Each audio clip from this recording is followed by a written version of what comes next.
These are the recipes that I grew up with. They're old recipes. They're from the 20s, the 30s, the 40s. They're generations in my family. And you will eat satisfying, healthy food, and you will not feel like you're missing out on anything if you follow the simple instructions of how to make the food. You are listening to Veggie Doctor Radio, and this is episode number 146.5. Welcome to Veggie Doctor Radio. I am your host, Dr. Yami, board-certified pediatrician, certified lifestyle medicine physician, certified health and wellness coach, author, speaker, mother, wife, and human being. I passionately believe in the power of diet, habits, and mindset in sparking and sustaining well-being and joy in our lives. This podcast combines expert interviews and thoughtful monologues to explore plant-based nutrition, lifestyle medicine, parenting, mindset, and other exciting and fun topics. I hope that these episodes inspire you, uplift you, and equip you with the knowledge and tools to live your best life. Are you ready to get started? Let's do it. Hey, veggie lovers. Welcome to a bonus episode of Veggie Doctor Radio. Today I have with me Raydel Hernandez, also known as Ray. Super cool. So I found out about him when he reached out to me about his book. It's delicious, it's vegan, it's Cuban, and he has such a great story that I know you're going to love. I just love hearing about his background, his grandparents, and this evolution, this journey that he went on since he was a little kid, and his grandparents experiencing health problems that were likely influenced by their diet and lifestyle choices. And, the time that it took for him to learn more about food and its relationship to our health. So it's a really great story.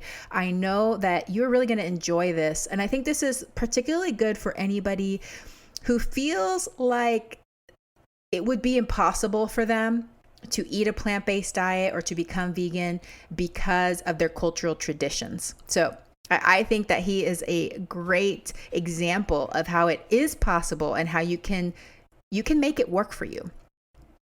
So, definitely stick around if you're interested in hearing more about him. I just want to thank you for being a loyal listener of Veggie Doctor Radio. Please don't forget to subscribe, to give me a rating and a review. I appreciate those so much. And I love getting shout outs to all of you that leave me reviews on my podcast and on my book.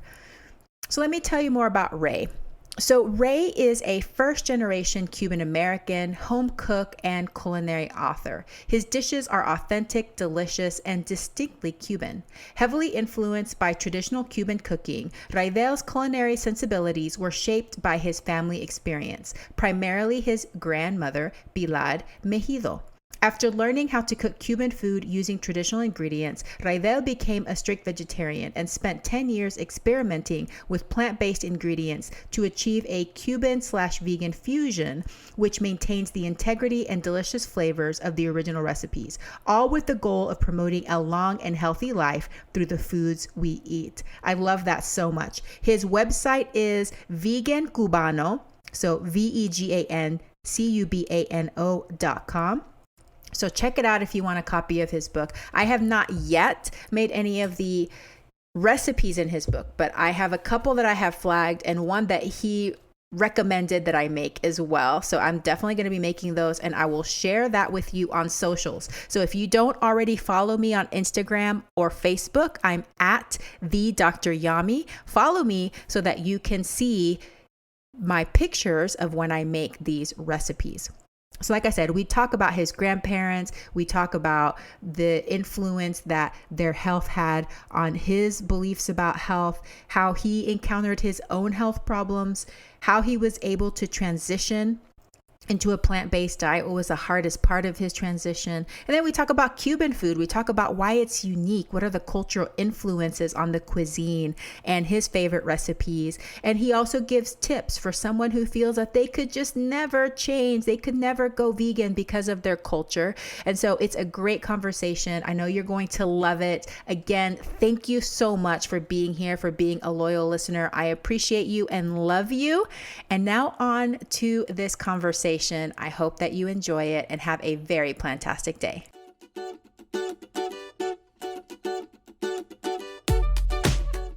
I am so excited to talk to Raydel Hernandez, aka Ray. I just want to make sure I pronounce it like authentic, because I'm Latin American. So sometimes it's hard for me to mispronounce people's names the way it's supposed to be Americanized, But Sure. Here we are, Ray. Thank you so much for joining me. I cannot wait to hear more of your story. Thanks for having me. Like I said before, it's a pleasure to be on your podcast. Well, I've read your book. It's delicious. It's vegan. It's Cuban. A cookbook for people who want to be vegetarian, vegan, but don't know how to start. And you have a super interesting story. But before we launch more into what specifically brought you to veganism, let's talk about your grandparents and the influence they had on your life. Well, I was raised by them. They had to leave Cuba, I'd say around 1960. I believe 59 is when Castro took over and put Cuba under communist rule. So shortly thereafter, they left. They left with the clothes on their backs and suitcases and whatever money they can have, because communism doesn't leave room for negotiation. They just take everything, and you have to kind of live the way they want you to live. And they were capitalists, so they were targeted, and they had to leave as quickly as possible. So luckily for my family, my grandfather had dual citizenship. He was from Spain originally. And through Spain, he was able to get his family out to the Canary Islands. And then from the Canary Islands, of all the beautiful places in the world, from the Canary Islands, they managed to go to Yonkers, New York. I think because there was a Cuban population there. So they landed there, and within that Cuban community in Yonkers, my mother met my father. They had me, and not long after, they got divorced, and my mother had to work. So I was raised primarily by my grandparents while they were alive. So my grandmother in particular had an amazing amount of influence on me, because I spent most of my time with her as a child. And I learned her values. I learned older people's values. And I think that really has helped me through my life, because when you meet someone that loses everything to a political ideology, you get a real perspective on life and what's important. And I got that from my grandparents, and I'm very grateful to have been raised. Even though I'm an indirect victim of communism, if you think about it, I'm very grateful that it happened the way it happened, because I was raised by really good people. And my grandmother's family, she had like 9 sisters. So we had all these grand aunts and grand uncles that used to come to the house all the time, and I got perspective from them. And I got to say I was lucky in that regard, because I feel like I think differently than most people. And I think it's because of that connection to, the generation that precedes my mother's generation, obviously. My mom is great, don't get me wrong. I mean, she's a nice lady and all. But the older people just seem to, they lived through it. And they raised my mother. So it's kind of hard to one has a little more weight than the other, I think. And that's how I feel about them. Wow. And it sounds like you had such a fun childhood. And I love your descriptions of these get togethers and all, like you said, all of these different family members that you can learn from. But, you have a point. I think sometimes when we go through things, especially when we go through difficult things, it does give us a wisdom that we're able to pass down through the generations. And it sounds like your grandparents had that. But I agree, the Canary Islands sounds really awesome. So I'm not sure why they chose to leave there. But you ended up, in Yonkers. And tell me, about your grandmother and the cooking. And it sounds so amazing that she just made everything from scratch and there was no like boxed meals or microwave dinners. Talk a little bit about growing up with that. Well, my grandmother, um, she, well, how do I say this? Nobody wanted to leave Cuba. Okay. Everybody had happy lives in Cuba. They were all successful people. They loved the island. They loved the cuisine. They loved being Cuban, and they were forced to leave. And I think that, although no one ever talked about it, I'm sure that that weighed on them heavily because it would weigh on me. I mean, if I had to leave the United States, I would never be the same again. So my grandmother, I believe, she kept the Cuban tradition through the food. So she connected all of us to old Cuba with all these old recipes. And when she would cook them, I mean, many times I would watch her cook these meals as I would come home from school.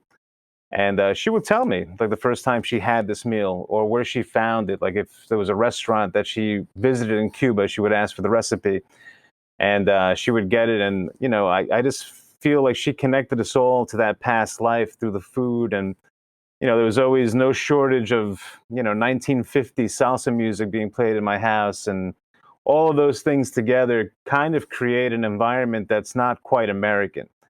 I mean, we were in Yonkers, but we were kind of like in little Cuba in our house. And it was very important for them. Like I said, my grandfather was a Spaniard.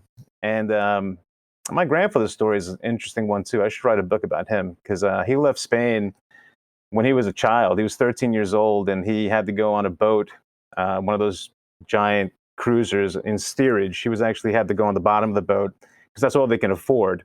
So his parents sent him to Cuba at 13 because of the civil war in Spain, and then he landed in Cuba. So my grandmother made it a mission for him as well to create foods that he remembered from Spain.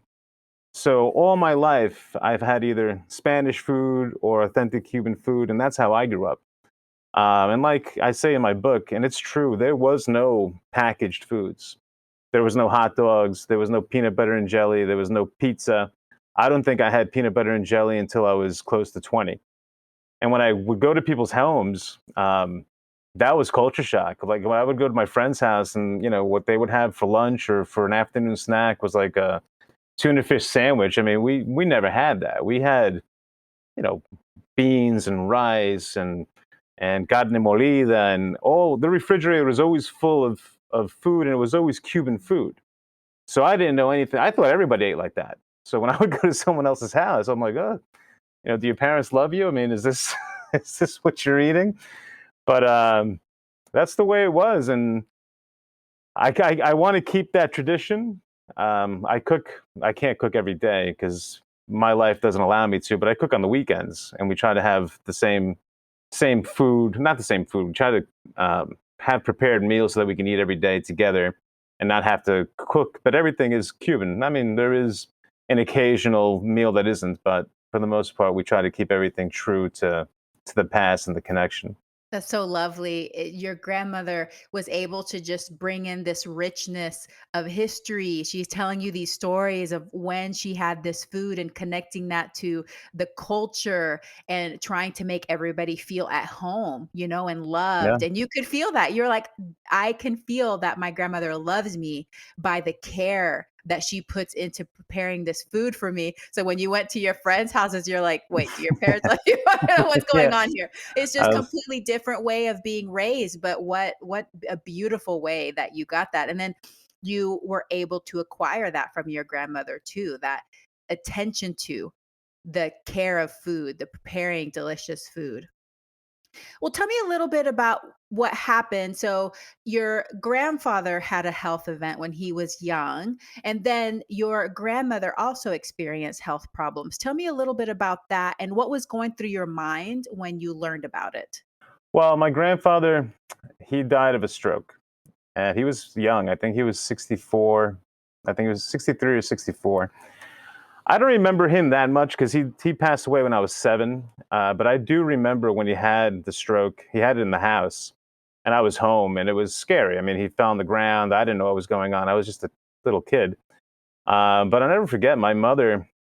And this must have been very, very shocking for my mom when I think about it now, because, you know, when you have a parent pass away, it's always terrible, but it seemed to have been compounded because they were taken from their home, and here they are in their new place. And they're, I mean, literally, he died in 1978, I think it was. So they had only been in the United States, 15 years, 16 years. So it was not new, but it still wasn't, it was still fairly new, I guess. I mean, and then now your parents die in a country that you weren't born in. So I think that kind of compounded on her. But I remember when he passed away and she came home from the hospital and she was destroyed. But we just, like, back then, not as much was known about these diseases. So you just kind of accepted the fact that he died. He was never sick. He was always, I'm kind of built like him. He's stocky and, like, I don't work out as much as I used to, but my grandfather never worked out. And he was always not a big, huge man, but he was a thick man. Like, you can tell that he was strong. And one day his arm got a little bit numb and he decided he didn't want to go to the doctor. And the next day he had the stroke. And it was a shame. It was a big shock. I remember the entire family came to our house. Everybody came to the house because my grandfather was loved because he was instrumental in getting everybody out of Cuba. I mean, he was one of those people that, for the sake of his wife, my grandmother, he got all her sisters out, all of them, with the exception of one who was a communist. She stayed. Yeah, Lola was a communist. We don't talk about her. She stayed, but he spent money and time getting her family out. And when he passed away, it was a big shock. And then, now that I know what I know about veganism and your diet, I realized that they poisoned themselves with their own food. Because shortly thereafter, she got sick. So he died in 78. And by the time she was 55, which was not that, I mean, he passed away at 64, so she was about 55. She got sick with colon cancer. And it took about 6 years for it to take hold and take her completely away. She disintegrated. It started in her colon and then it metastasized slowly over time. Over the course of 6 years, they gave her 6 months to live, and she lived for 6 years. That's how strong her will was. And over the course of time, she got cancer in her breast. She got it in her brain. Ultimately, that's what killed her. And she died at 64, more or less, 63, 64. They died at the same age, more or less. And, now that I have a handle on diet and I understand how food affects you, it's very clear to me that they did it to themselves. My grandmother's oldest sister, Adeline, just passed away 2 years ago at 93. So my grandmother could have made it had she known. And my grandmother, unfortunately, my family was very heavily invested in the real way you make food. I mean, they used lard, they used, any cut of meats. They didn't care about fat. They didn't care about any of that. It was just the way you prepared food, and that's the way you ate it. And I'm convinced that that's what ultimately did them in. And you said that when your grandmother got her diagnosis, there was some mention. And obviously, you were still young because you were still early teenager when she passed. And that must have been super hard for you, that being a mother figure in your life. But you started to hear a little whisper of, like, maybe this could be diet related. Tell me a little bit more about what you heard. And had anybody in the family ever understood this? Was there ever any talk before that, hey, maybe we should start eating a little bit healthier, or, our diet might influence our health? No, there was none of that. The first time I ever heard it was when we went to visit her colon cancer doctor. I don't know what title that would have. But I remember he was on Central Park West. I remember as a kid I liked going to his office because they were beautiful. That part of Manhattan was so beautiful. And I remember thinking, I'm like, how awful it is that I'm learning about Manhattan like this. Like, I'm going to talk about my grandmother. And I was, unfortunately, at that age, I mean, when we were going to visit her colon cancer doctor, I must have been 11. And, I was the little man of the house. I mean, it was me, my mom, my grandmother by then. My Uncle Tony had moved out and he had married. So it was just me, her, and my grandmother. And we went to the doctor. And, I remember sitting there, I was included in the meeting. And although in retrospect, I probably shouldn't have been, because it was kind of a heavy conversation, but I was allowed there. And he told us, he said, look, the type of cancer that your grandmother has is a direct result of eating red meat. That's what he said. He said, it's a lifetime of eating red meat. He said, the only animals on the planet that should eat red meat are lions and tigers and big cats, because they have a dietary system that's made for that. Everybody else shouldn't. And when you do, these are the types of cancers that you can get. And I remember he said that to my mother and I. And I remember thinking, like, how strange that he's talking about cats. Like, it was so alien that the food could actually harm you, that I didn't know what he was talking about. And my mother at the same time, I mean, she took it to heart. I mean, she understood it because she was older, but it was all news to us. And I remember when I went home, I was like, why on earth is he telling this now? Like, it's too late. She has it. Like, why weren't we told years ago to lower our intake or to eliminate it altogether? It wasn't done in the 70s. And I don't know. I mean, the more I read about it, the more I get angry about it, because you start to see that this science behind food is 70, 80 years old. So they kind of knew that there were adverse effects, but it's either, I don't want to say they didn't care. I don't think it's a question of not caring. I don't think that the idea of controlling it to make your life longer and healthier was even part of the equation back then. I just think that, I mean, if you think about the Social Security system, right? We're all supposed to, when it was invented, we're all supposed to die at 62 and 63 so that you never deplete Social Security. And that doesn't happen now because we live longer. So I think maybe that was the kind of thinking back then, like, you're not supposed to live that long, so it's okay to eat all these things even though they make you sick. I don't know. I'm not smart enough to figure that out, but I remember as a child, it was a shock to me. And then after that, we never thought about it again. I mean, I kept eating the same things I always ate, and my mother did, and our family did, because you just figured it's a one-off. Like, it's not going to happen again. And that's not true. I mean, what's true is that you will make yourself sick, and these things will these things will come to fruition. And if you don't do something about it, you're just on that path to make yourself sick.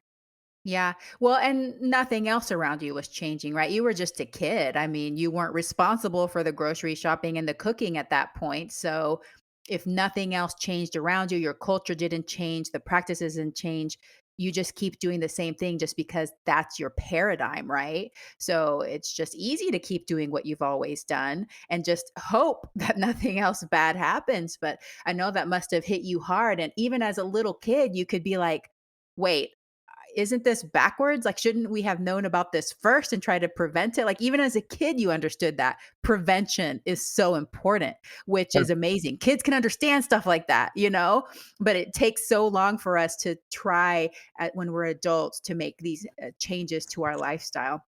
Well, so your grandmother, unfortunately, she passed. And so then lots of time went by. You kept living your same lifestyle. Hmm. And then you encountered your own problem. So tell me a little bit about what happened to you and the experience you had. Well, I continued to cook the recipes that I had that were left to me by my grandmother. Uh, Largely, I mean, at that point is really just to remember her, I suppose. I mean, it was when you transition from child to adult, you tend to leave a lot of things behind that you don't mean to. And I'm not like that. I like to keep everybody with me. So for me, I'm Cuban. I eat Cuban food, and I wanted to get better at making Cuban food, so I cooked it all my life. Okay, and I honed my craft, and I got better and better at it. And I would have parties, and life went on, and you kind of never thought about the health consequences when you were sitting there eating pork, rice, beans, and yuca every Christmas. It never dawns on you. And then one day, And oddly enough, well, let me back up. I've been practicing judo for about 27 years. Okay. And I was heavily wrestling and fit in that time period when I realized that I had a problem. So I was in the best shape of my life. And I started getting these, I would say around 36 or 37 years old, I started getting these gout attacks. And at first I thought I just hurt my toe in judo class, or I hurt it in the competition because the pain was intense. It was very hard. I mean, I wouldn't be able to. The first attack was the mildest one, but it wasn't mild at all. Just relatively speaking, it was mild. But it was this intense pain in my foot, and I didn't think anything of it. I just thought, well, maybe I practiced too hard, or I pivoted on that toe, and I did something. I mean, I'm riddled with injuries, so for me, it's commonplace for something to hurt every single day. Um, but then, like the third attack, and it happened like it was on a Monday, and then by the following Monday, I had another attack. And then by Wednesday, I had the worst attack. And on Wednesday, I was like, this cannot be an injury because it's becoming more intense. And this last attack had me bedridden. Like I couldn't get out of bed because the pain in my toe was so intense that I couldn't even talk to my girlfriend who was living with me at the time. So I decided to go to this doctor, an urgent care doctor, because my doctor wasn't available for a week or two. And I had to make an appointment. So I saw this lady. And for the life of me, this woman changed my life, and I cannot remember her name. And I have tried to look her up. If I see her in the street, I'll recognize her, but I can't remember her name. And she told me, she looked at my toe, and my toe when I showed up was red and swollen, and it looked like it hurt. I wasn't making it up. Like it was a lot of pain. And she said, look, you have gout. I don't need to give you a blood test. She's like, I can prescribe medicines to you that'll take away the symptoms, but the underlying cause of your symptom is your diet. And now for a very important message. Hey, veggie lover, if you are looking for free resources to guide you on your plant-based and healthy living journey, go to dryami.com/free for tons of free downloadable PDFs. Hundreds of people have taken advantage of my tips to help them reduce meat and dairy consumption, navigate eating out, and build satisfying plant-based meals. Download one or download them all, and don't forget to share with friends and family. dryami.com/free. And now back to the episode. She said, if you're having gout attacks this severe now, you're going to have to consider being a vegan because gout attacks, and she mentioned kidney stones and prostate inflammation are all related. And she said that I have a genetic disposition to have these triggers get released with your diet. So your body's trying to warn you, right? It warns you with the gout. I mean, I don't see how you're supposed to make the connection with your toe and the food, but it warns you with the gout. And if you ignore it, you start developing sister ailments. And she mentioned a kidney stone, which oddly enough I had.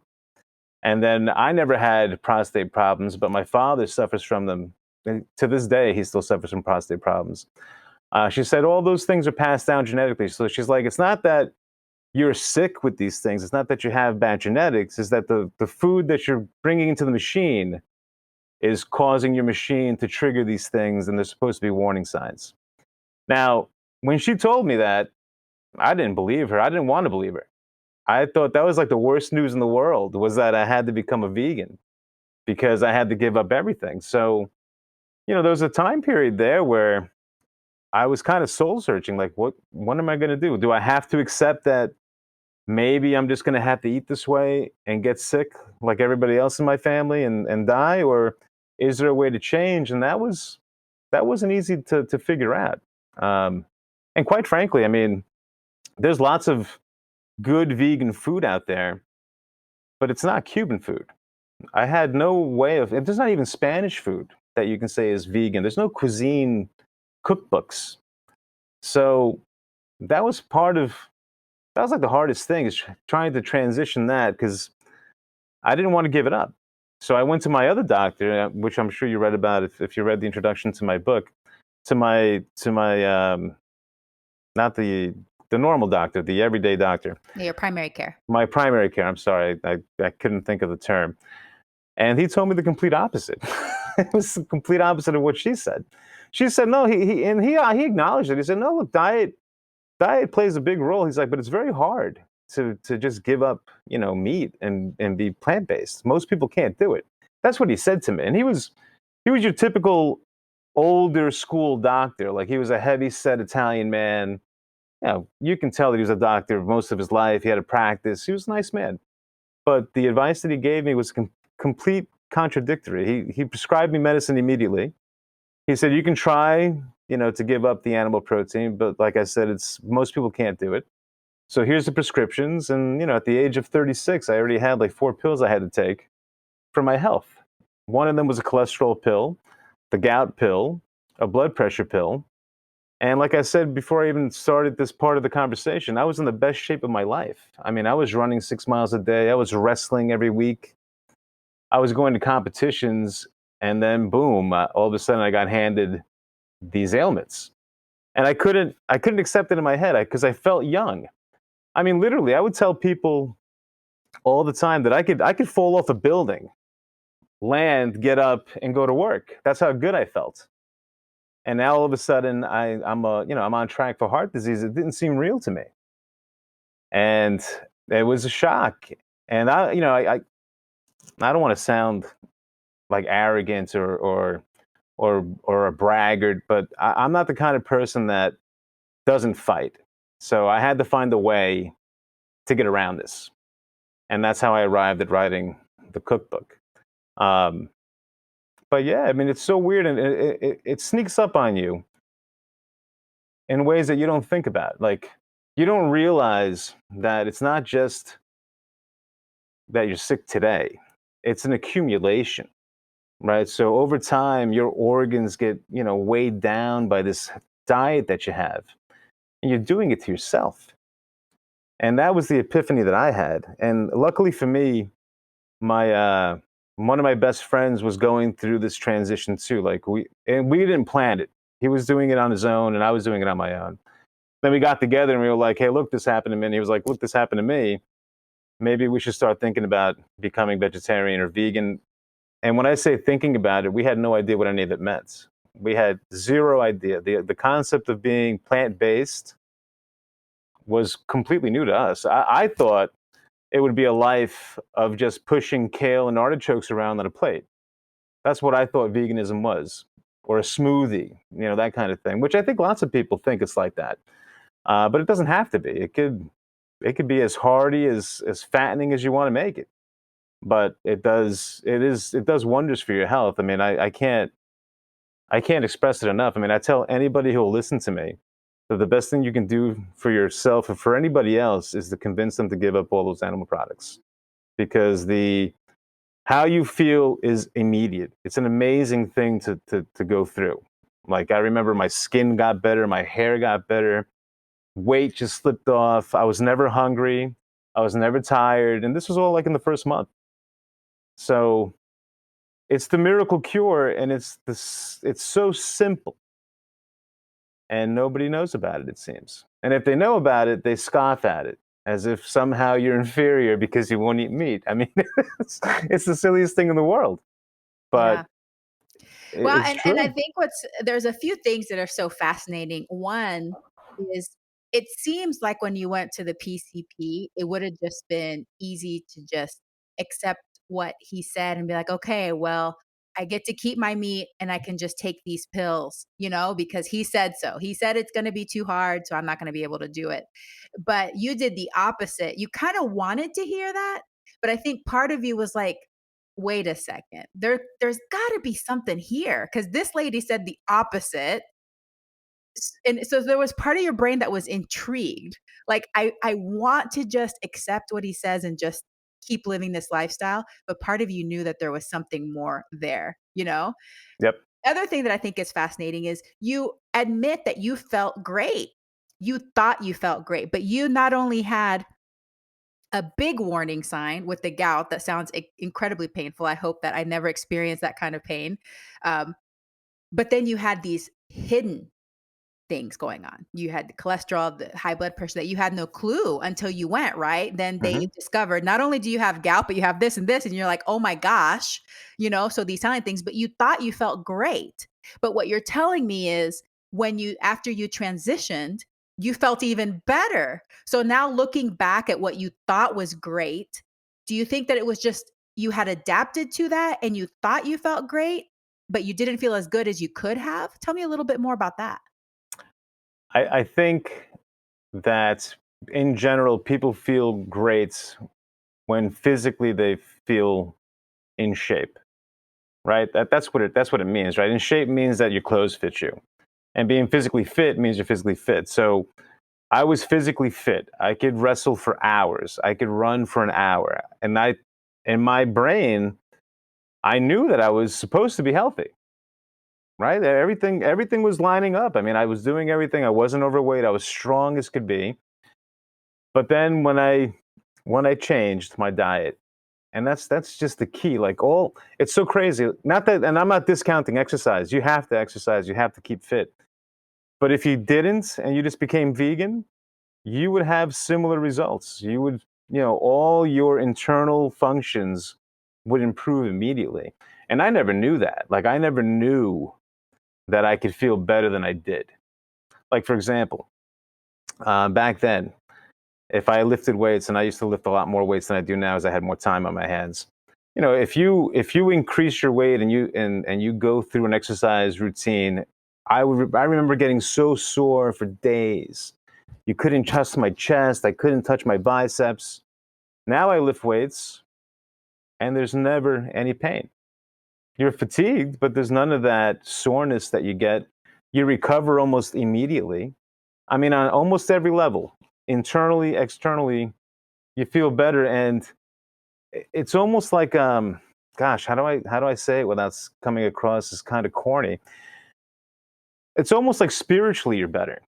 Everything internally functions better. Even your internal clocks, like you don't need as much sleep.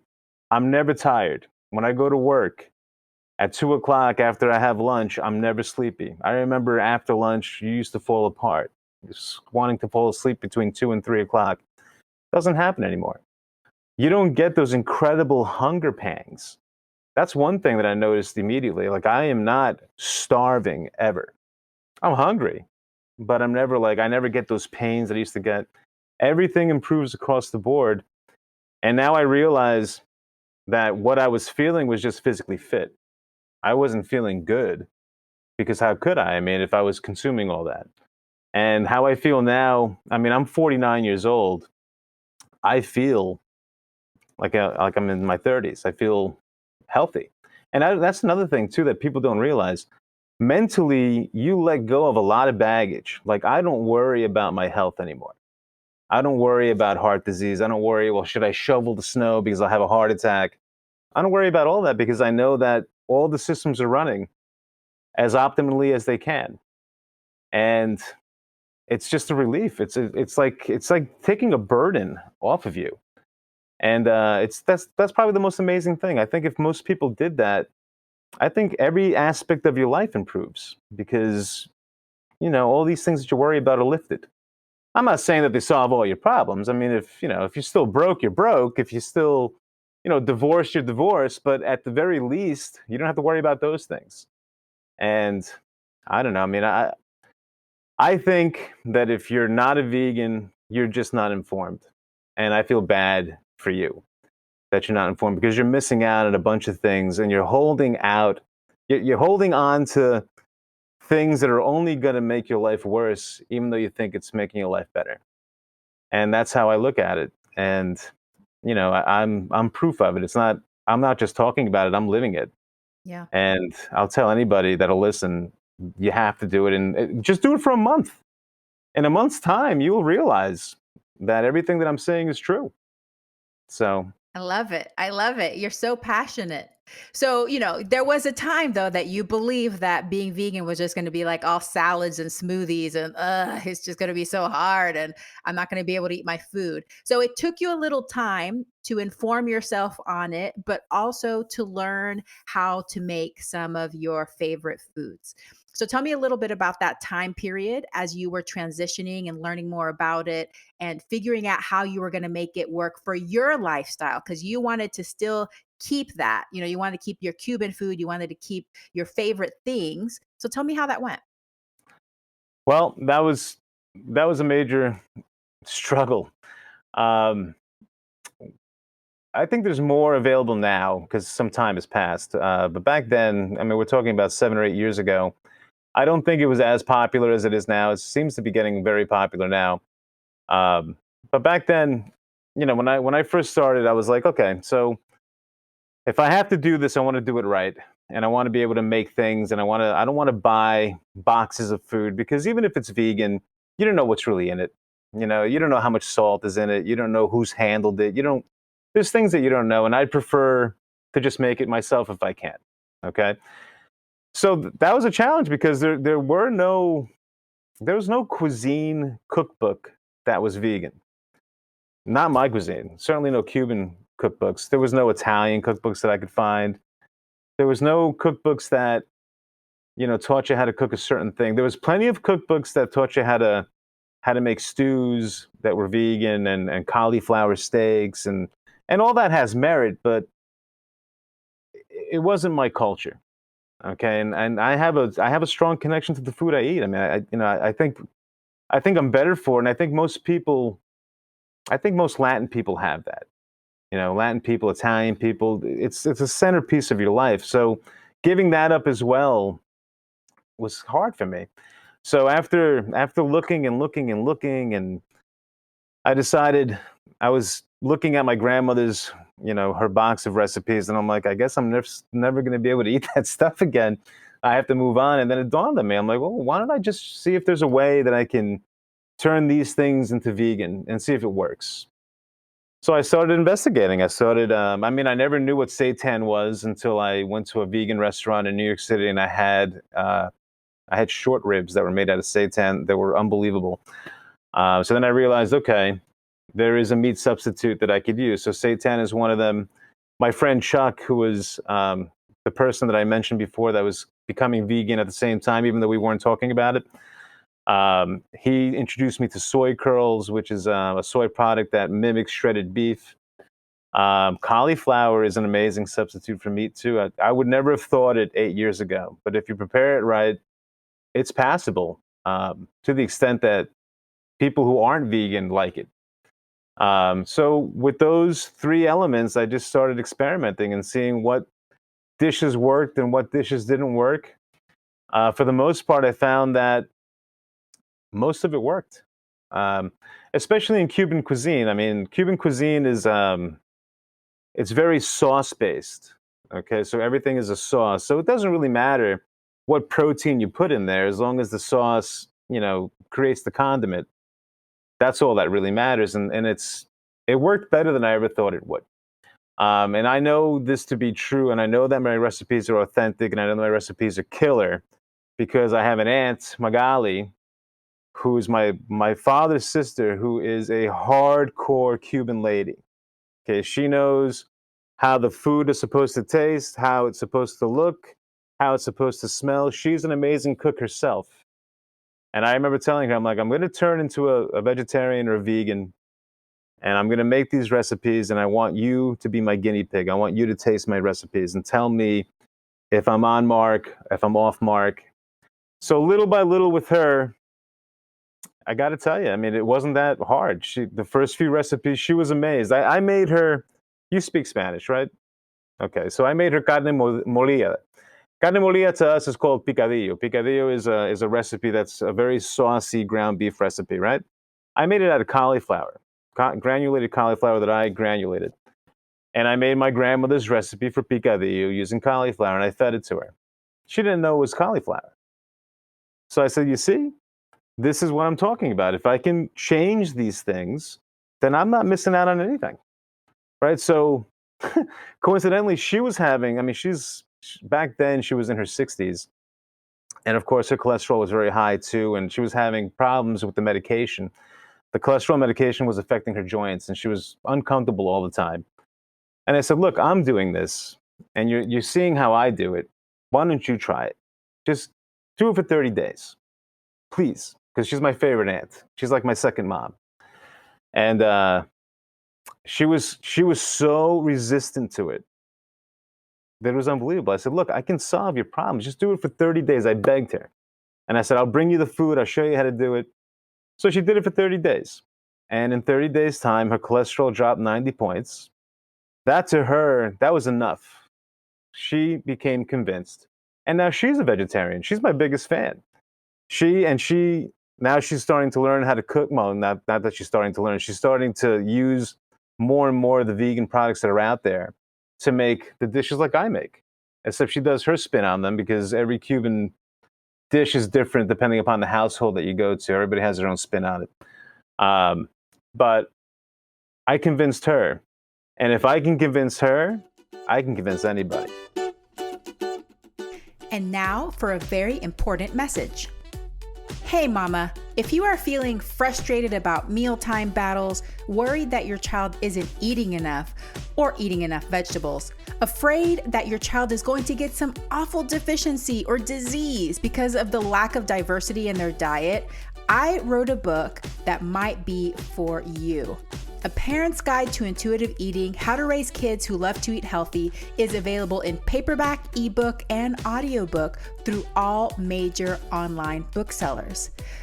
Did you know that most children are born with the innate ability to eat the appropriate amount of food to satisfy their hunger and support appropriate growth?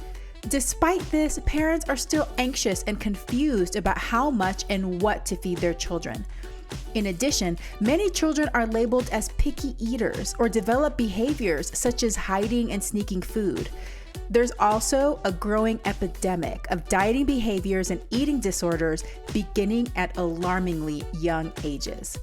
In my book, you'll learn the 5 pillars of healthy eating, how to apply intuitive eating through all the stages of development, lifestyle habits that support healthy eating and body image, troubleshooting and problem solving for picky eaters, overeating, and dieting behaviors, how to create and foster a healthy body image in your children, how exploring your own body image and relationship with food will help raise an intuitive eater, and what foods to offer your child at different stages of development. A Parent's Guide to Intuitive Eating, How to Raise Kids Who Love to Eat Healthy, available in paperback, ebook, and audiobook through all major online booksellers. Are you ready for a fresh approach to feeding your child? For more information, visit dryami.com/book. And now, back to the episode.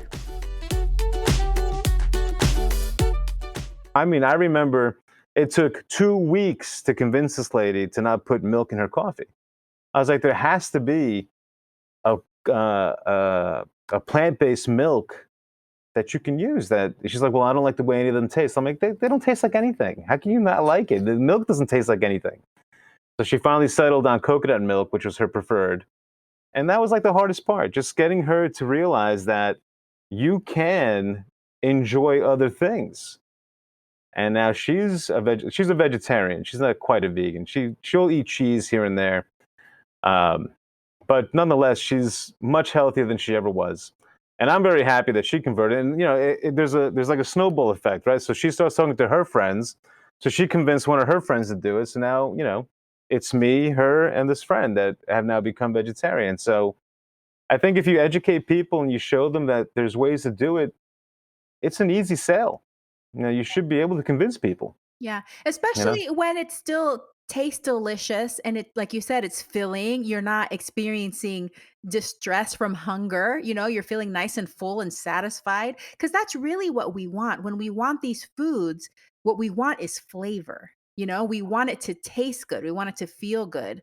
So I just love that story because I could just see her all these years, her cafecito con leche, and you wanted to change her café con leche, Yeah, but you did it. I'm she could impressed not. with you. That's pretty good. I love it. So, you know, you have your Aunt Magali on board, but how has the rest of your family reacted to the diet change? Have they made fun of you? Have they told you that you're not authentic Cuban now? What's been the talk at the household, the family? Well, my wife converted.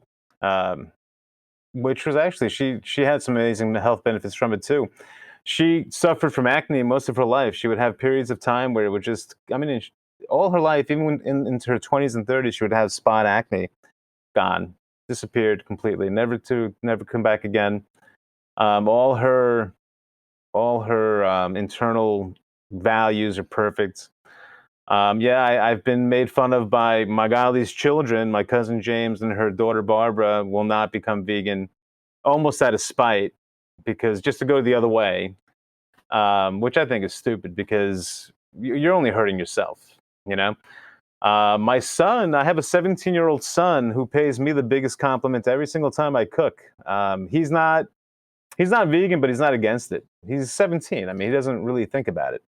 But every time I cook, like if I have a barbecue or something, and I'll cook meat for those that eat it because I'm not going to be militant about it. I mean, if you come to my house, if I invite you, and I know you're not vegan, I'll make you a hamburger on the grill or something, you know.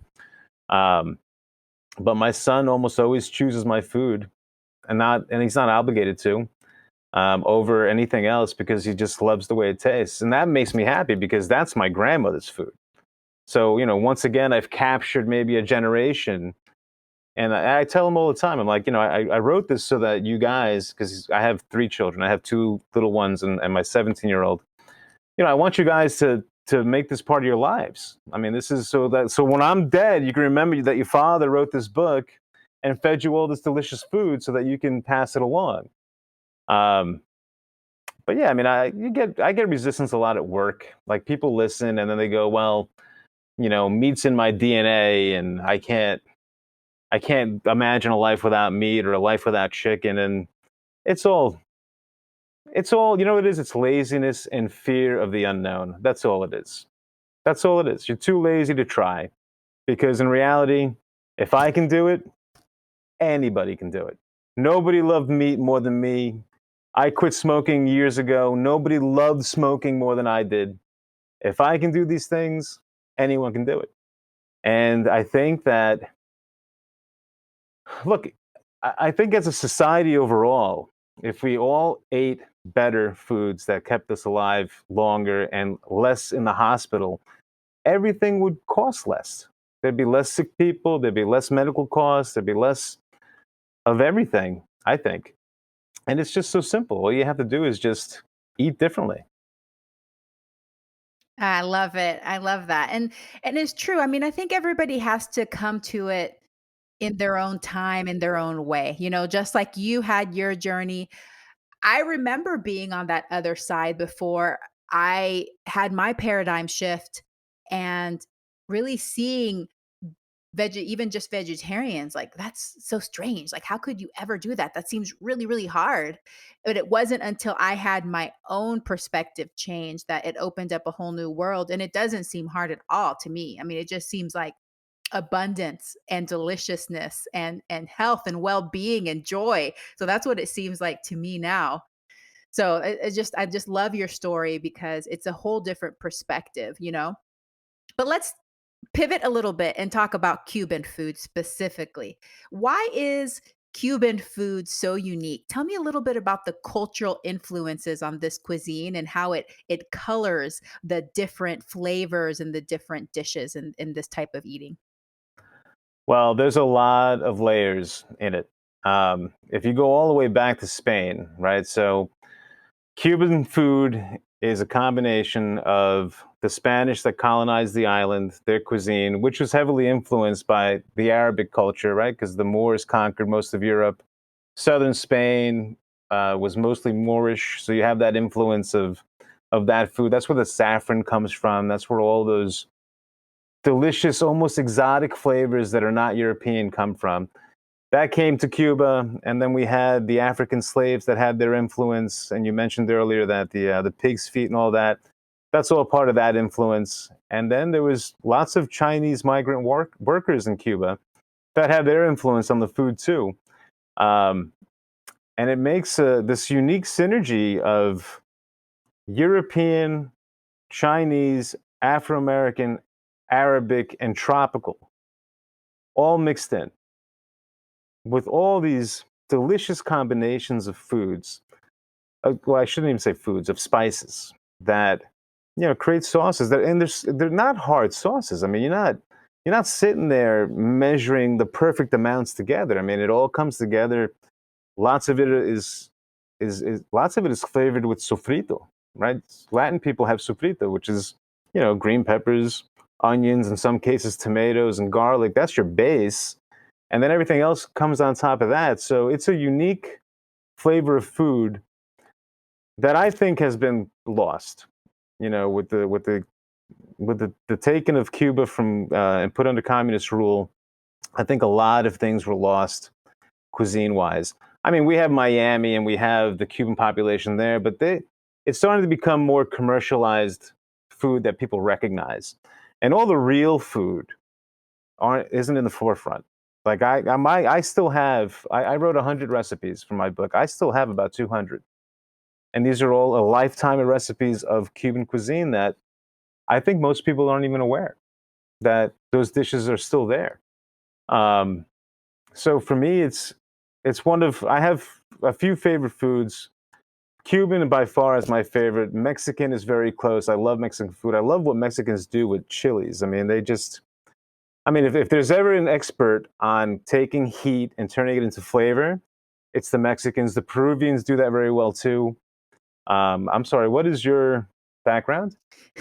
I was actually laughing. I'm Panamanian, so we don't use chilies or even that much spice. Our food is so simple.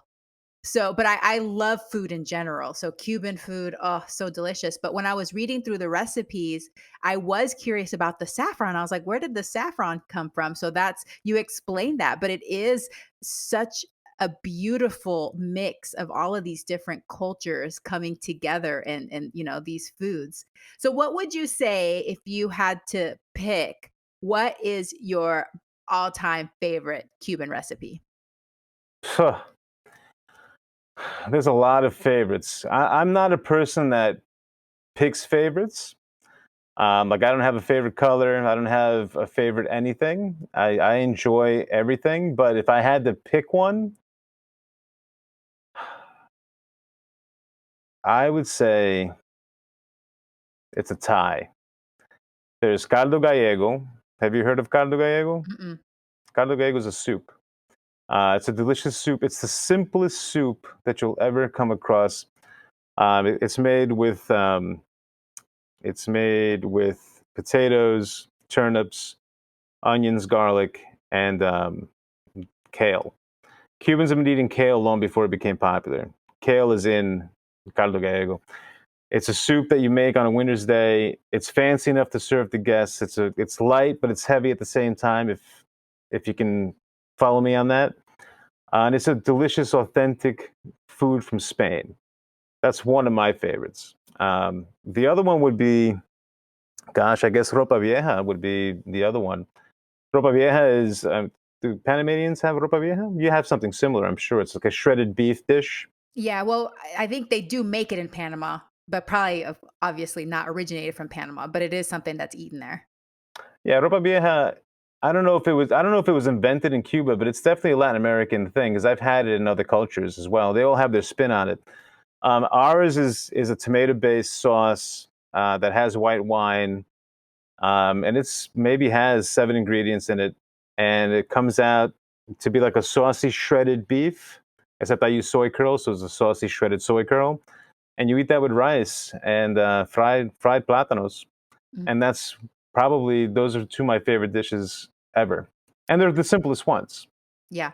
Well, I definitely flagged that one. So there was a few that I wanted to make, and your soy curl ropa vieja was one of the ones that I wanted to make. And then the other one that I flagged was the sanduche cubano tradicional. Sanduche cubano tradicional. Because my husband loves sandwiches, so he really believes that he needs to just eat sandwiches all the time. So that Cuban sandwich, I'm gonna make him a Cuban sandwich, He's gonna authentic. love it. He's gonna be so happy. But yeah, and then you talk about yuca and plátano, so that's something we really eat a lot of in Panama, like plantain all the time, yuca a lot, and so but I love how we just eat it plain.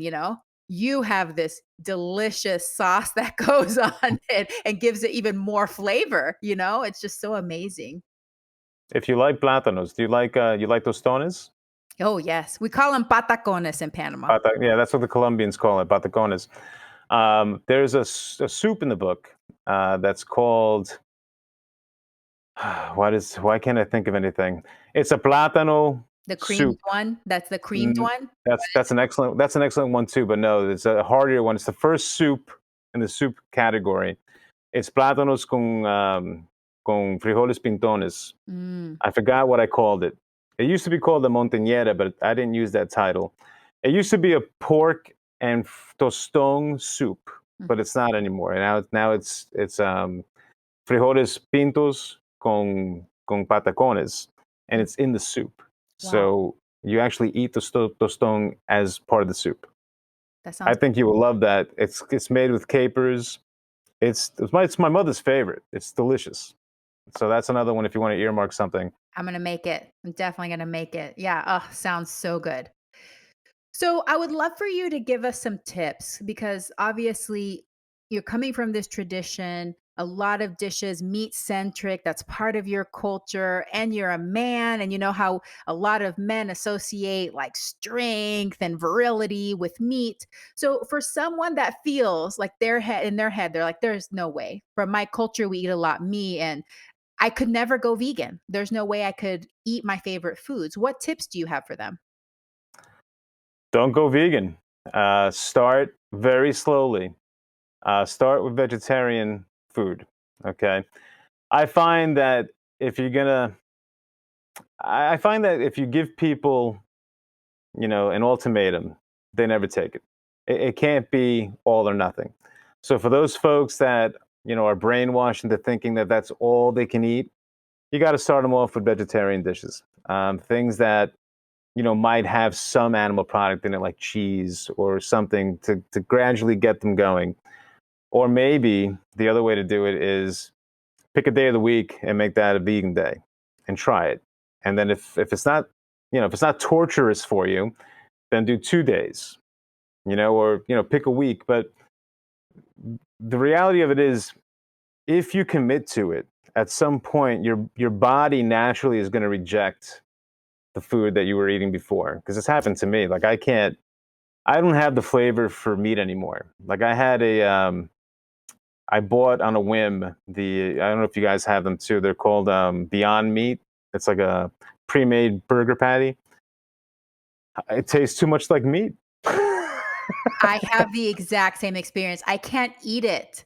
I get stressed out the whole time. I'm just like, wait, is this meat or is this not? Is it meat or is it not meat? And it just Yeah, doesn't taste good they to me. they could be selling me meat. I have no idea because it's so close. But I realized that I don't have that inkling anymore. Like I don't want it anymore. And that's what happens to you. So, like, if you start becoming vegetarian gradually, at some point, you're not going to want all that meat. So that's my advice. It can't if you're going to do it all or none. I'm not a big believer in cold turkey anything, because I think that creates too much sacrifice, and I think people are too selfish for that kind of sacrifice. I don't think that anyone, even when it comes to their own health, I mean, if you can't do it for your own health, what makes you think that they can just go cold turkey and never eat that stuff again? So I don't think that works. I think gradually it would work, and then start dropping things off as you go. I would start with eliminating dairy. Dairy is something that you don't necessarily have a connection to. You don't have to eat the cheese, you don't have to have the milk, you don't have to, there's other things that you can do. Maybe start there, and you start to see that gradually you don't need it. But it all comes down to fear of missing out. Like when I think of, I have real life people that I know that I think they're crazy people. I have a friend of mine. Okay, his wife has an ailment that involves her gallbladder. I don't know what it is. I know you're a doctor. You would probably know what it is, but I can't remember the name of it. So it came to the point where none of the medications are working for this woman anymore. And her doctor said, look, at some point, you're going to have to be vegan, or else this problem is going to continue. So my friend Tom, that's his name, his wife, he's like, the doctor said this to my wife. He's like, we're Italian. I don't think we can ever be vegan. I said, Tom, are you really seriously considering keeping the ailments that your wife is suffering because you can't fathom a life without eating, salami or cheese. I mean, think about what you're choosing. You're going to choose poor health over making a change? To me, that seems insane. I would always automatically go, okay, well, how can I improve this? What can I do? How can I make it better? Maybe I've even recommended, there's a book called, I think it's called Eat to Live. Have you seen that book? And that whole premise of the book is they have just enough animal protein to satisfy somebody. I think it's 10% of calories counted or something like that. Even something like that is better than just continuing your path. But I think a lot of it is brainwashing. I think people just, and when I say brainwashing, I don't mean like someone straps you to a chair and brainwashes you. I think your culture over time, you don't see any danger in it because your parents gave you this food. And your parents aren't going to do anything bad to you. So why would I think that my diet is creating these problems? And they do. And then you can't separate yourself from that. There's no help for you there. I mean, that to me, like my friend Chuck, the person that I referred to before, who started being a vegan at the same time I did, he had a big Wall Street job. And his Wall Street job made him take clients out to steak restaurants with all the fat, all the wine, everything. It caught up to him. He had a heart attack in the Denver airport in Colorado. Okay. Had to be rushed. He doesn't live in Denver. He lives here in New Jersey. So this all happened away from his family. I mean, can you imagine the anxiety of having a heart attack in a strange place? So he has it. And the first thing they fed him after he survived the heart attack was meat lasagna. And he was like, how are they feeding me meat lasagna when I know that what caused me to have the heart attack is all the meat I ate? Right? So then he dedicated himself to being a super vegan. He doesn't even eat oil, he doesn't eat anything processed. He is purely plant based, whole foods, nothing in between. He reversed his heart disease. His doctors told him that there's no evidence that he ever had a heart attack in his body. So if it's really true that things like heart disease are paper tigers that you can control and get rid of, why on earth would you choose to continue to do that? Because you have to have a hamburger? Because you have to have sausage and peppers? Like doesn't your life mean more to you than the cheeseburger? And these are the things that I mean, I guess I was like that before, but I don't think I was because I was willing to change. And it's the idea, I guess if you create something that fills in that gap, then it's probably easier. And that's kind of what I did for myself, right? By creating the book. But I mean, when I talk to people that aren't vegan, it seems like such an easy thing to do, and it's the simplest thing that you can control, right? You're not asking anyone to do anything for you. You're just doing it yourself. Then the body does the rest of it. And wouldn't it be better not to have the ailments? Like, doesn't it seem confusing to you that people still choose to do it?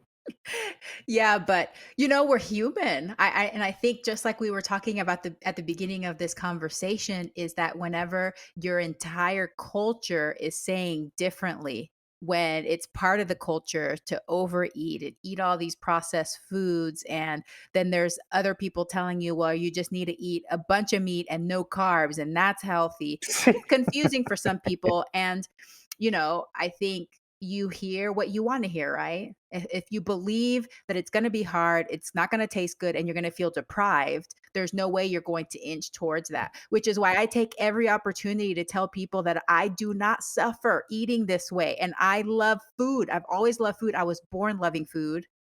And I love my food now more than I ever have.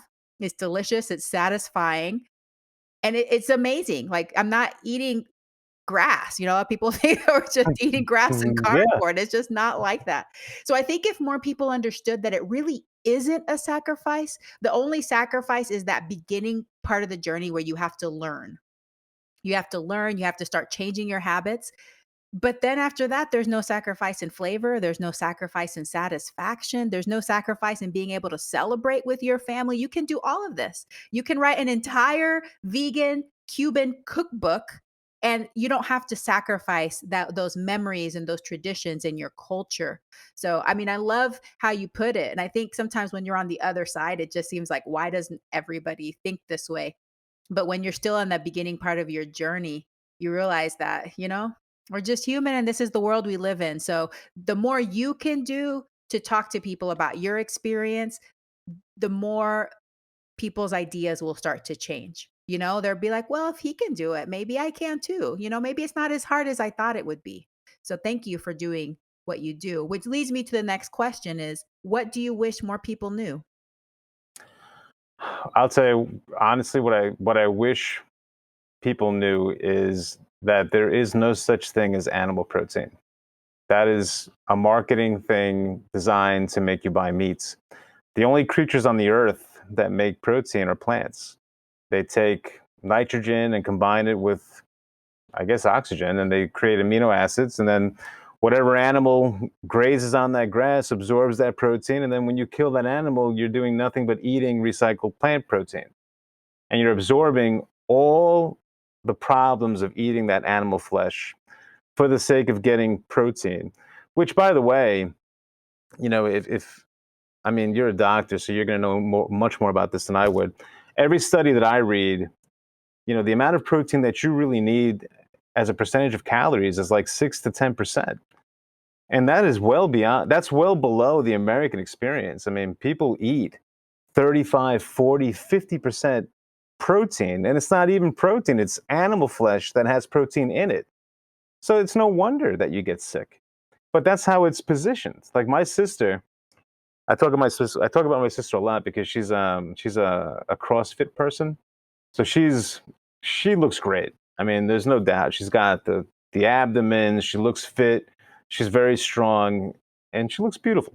But I know that on the inside she's sick because, there's no way in the world that you can live on a diet of eggs and, and lean meats and that's all you eat.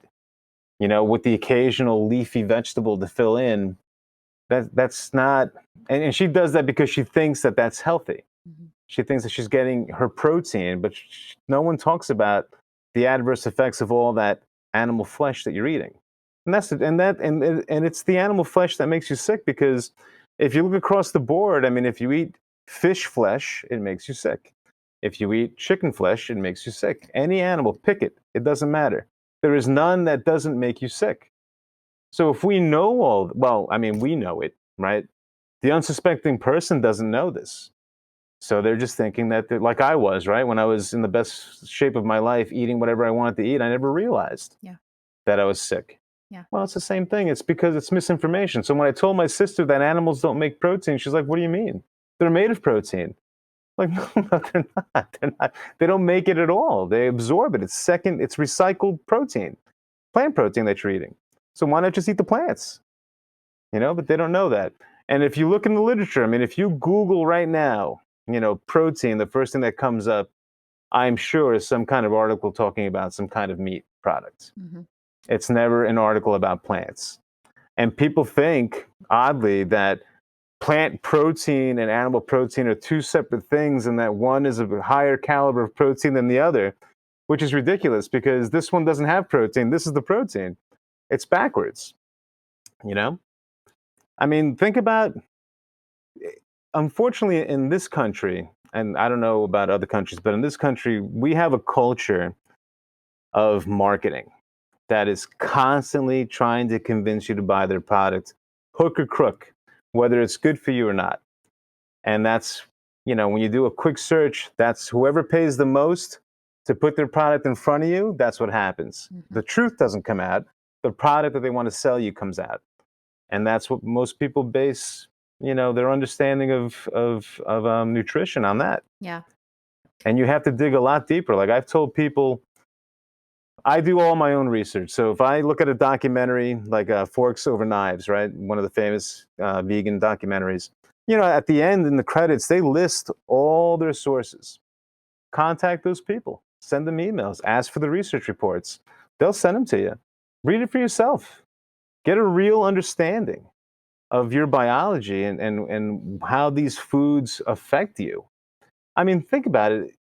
We know more about other things that don't affect our health than we do about the things that affect our health. Mm-hmm. It should be the other way around. We should know exactly what we're putting into ourselves so that the machine functions right. Yes. We don't do that, Yeah. you know?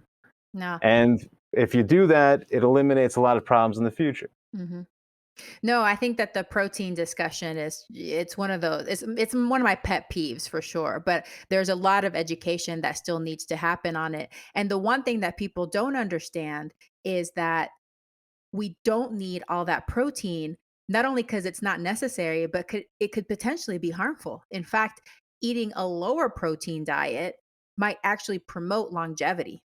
And a lot of people don't know that. So, I mean, we're just like the more protein, the better, and there can never be too much. And that's just not true because, especially animal protein, it can be very taxing on the body, can be taxing on the kidneys. It can create a lot of problems. And also, like you said, most of the time when people are eating, quote, protein, it's packaged in animal flesh, which also comes with saturated fat. And it's that saturated fat, along with the protein, that's causing us problems, with our heart disease and our diabetes and all of that. So Yeah. it's more complicated than people think. They just think that they're just getting this protein. It can only be good and it's helping them build muscle. But really, that's not really what's happening. Well, this has been a fantastic conversation and you're just so inspiring and I'm so glad that you took it upon yourself to take these recipes and make them in a way that's more health promoting but still preserves your culture and the memories and the traditions. I know that a lot of listeners are going to want to get their hands on your book, so can you please tell us how my listeners can connect with you and where they can find your book? Well, I have a website. Okay. It's called vegancubano.com. You can purchase the book through there. There's a link to Amazon, but most of the sales are on Amazon. Just go to Amazon.com and put in my title. It's delicious. It's vegan. It's Cuban. It comes up. I have 7 positive reviews. The book has only been around since October. But listen, I'll take the reviews as they come. I'm fairly confident in the recipes. I know that they're good. I mean, I don't want to sound like a braggart, but I know I fed it to enough people to know that you're gonna like it if you have the book. Um, these are the recipes that I grew up with. They're old recipes. They're from the 20s, the 30s, the 40s. They're generations in my family, and you will eat satisfying, healthy food, and you will not feel like you're missing out on anything if you follow the simple instructions of how to make the food. And I can't guarantee that you'll love Cuban food, but I'm pretty certain that I'm pretty sure you'll like it. Mhm. So, yeah, there's lots of things in there. That's another thing that I like about my book. There's appetizers, there's soups, there's salads, there's side dishes. There's what used to be fish dishes, there's what used to be meat dishes, what used to be pork dishes. All of them are unique flavors, and all of these things you can buy in the supermarket. Now, granted, my book is not you know, have a meal cooked in 25 minutes. It's not that kind of book. Okay. It's a book that's meant for families. So the recipes are bigger. The food takes an hour to prepare, something normal. I don't trust food that's ready in 20 minutes anyway, but they're all wholesome, good recipes. And you know what? You can also play with the proportions. You can take out things if you don't want certain things in there. I mean, it won't compromise the flavor that much because as long as you have the key principal ingredients, it all comes out pretty reasonable. I love it. All right. So vegancubano.com. You can find out more about his book or even search on it on amazon.com. So my last ask of you is to please leave us with one call to action for the week. So what is one thing that we can do this week to improve our lives? Remember that everything is temporary. So whatever you're struggling with, whatever's going on with the economy, whatever's going on with your job, whatever's going on with anything in your life, it's all temporary. It will pass. I love it. That's a beautiful philosophy. And it's so true because the one thing that's constant is change, right? So whatever's happening now, it's guaranteed to be different later. Yep. Well, Ray, this has been a fabulous conversation. Thank you so much for joining me today on Veggie Doctor Radio, sharing your story, some of your history, your family traditions. I just loved learning about it. You are such a positive influence on this world, and I'm very grateful for you. Thank you so much and have a very plantastic day. Thanks so much for having me. Hey, veggie lover. I hope that you loved today's episode. Will you take a second and do me a huge favor? Please subscribe to my podcast so that you never miss an episode. You're the reason I'm here, and I want to share it all with you. Thank you for listening, and have a plantastic day.